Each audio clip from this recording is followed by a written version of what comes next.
What's going on, everybody? It's Masculine Pose. Okay, so today I just want to talk about something that has been on my mind, on my heart, and it's one of those lifestyle things. But I think that it's one of those lifestyle things that helps the individual.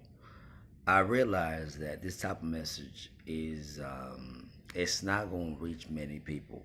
One or two people going to pick it up, and it's hard to execute. And the reason why it's hard to execute because it goes against the culture. We live in a Bumble Tinder days, yeah. For a man who has his stuff together, um, he should get a lot of play in this day and age without the commitment. So it's almost like a utopia. Feminism with the sexual liberation got women thinking that they're winning by giving it up without commitment. But it's like almost like utopia for men, because women are available. You don't have to do much. But my channel is for men, young men, you know. So what can I say to that? You know, I know the gaming channels, the red pill channels, they tend to steer men towards use them for what they're serving.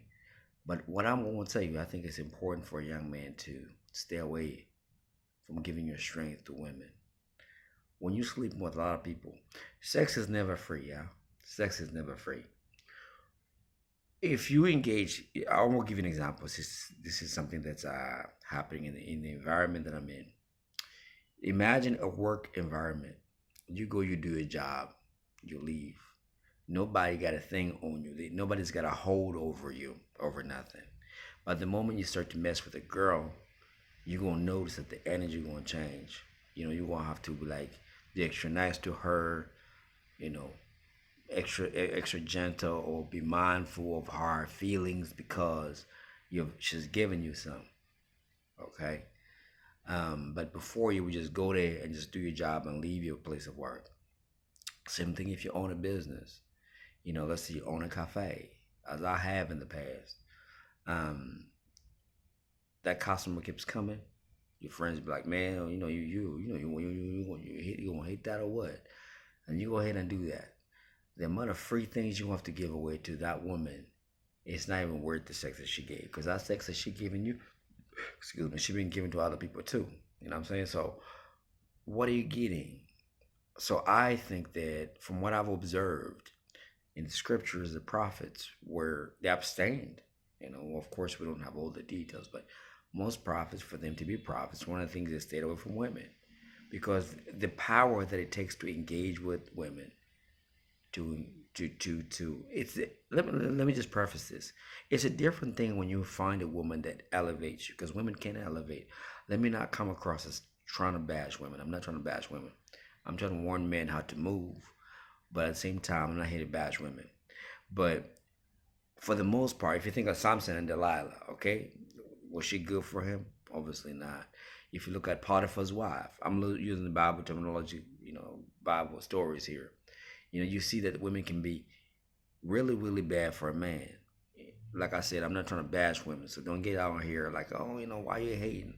I'm not trying to hate. I'm trying to just teach young men how to move. But the point is, the moment you start to feel it, to touch, it's gonna cost you way more.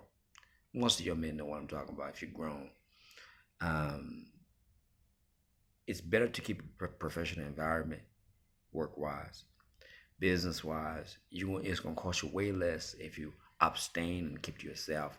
You're gonna be more focused. You won't be there on the text or heartbroken, or you're breaking somebody's heart. You're trying to control the emotional damage you did. All that is time or effort that you could be used on either learning something new, or working on your purpose. And you're gonna hear me say that, purpose, because you're here for a purpose on this earth. You're not just here to screw women. You know what I mean? Like a lot of guys be teaching, and man, the more the more women you get, the more you get you for some reason it's like points that you get. None of these women matter in the end if you're just sleeping with people. And besides, you just being used for your strength. So I submit to young men that if you control the sexual urge and focus it on yourself, you're going to attain power and clarity and peace of mind. And that's a discipline a lot of people don't have. young men, it's almost an impossible task for sure. But it's a discipline a lot of people don't have. But I want you to have it. For that one individual is going to take my word and says, you know what, this man, he might be onto something. Let me try it. Because for the I won't over talk because I could say so many things about this subject matter. But for the most part, a lot of men spend too much time chasing women, even the women who don't want them, and then they get this pity sex, whatever it is, and it's just energy, and they can't perform at work because they're too tired. They cannot function clearly because they're attached, or the girl's playing games and forever complaining. Their mind is full of how do I win this woman? But when you just be all about your purpose, remove the women out of the picture. Yes, engage with women on a professional level, no matter where you are at, and then you will see your life change. You will see the goodness of life. The goodness of life does not come to a man just because he's sleeping around, as other people would have you believe. You can be very productive, at peace, without a woman. And if you're a believer and you believe in certain things, the Most High gonna bring you somebody good, you know. But make sure you vet that person real good, because in my previous video I talked about women saying Yah fearing, God fearing, but for the most part, women are just in sync with each other as far as feminism, goes. They're very in sync. So, but the point I was trying to bring home today is that abstain, stay away, be clean. It's less headaches. Sex always has a price. The woman gonna be, she feels the right, entitled to call you. Hey, how come you didn't message me? I miss you, and you may not even feel that way. You start messaging back, or you are attached and you trying to, like, there's too many things involved. So I want young men to be upstanding citizens in our circle of those who will hear me out, and give their time to things that are worthy. A woman will come along in time, but for now, work on yourself, stay away, and then see what happens to your life. All right. Peace, love, and blessings.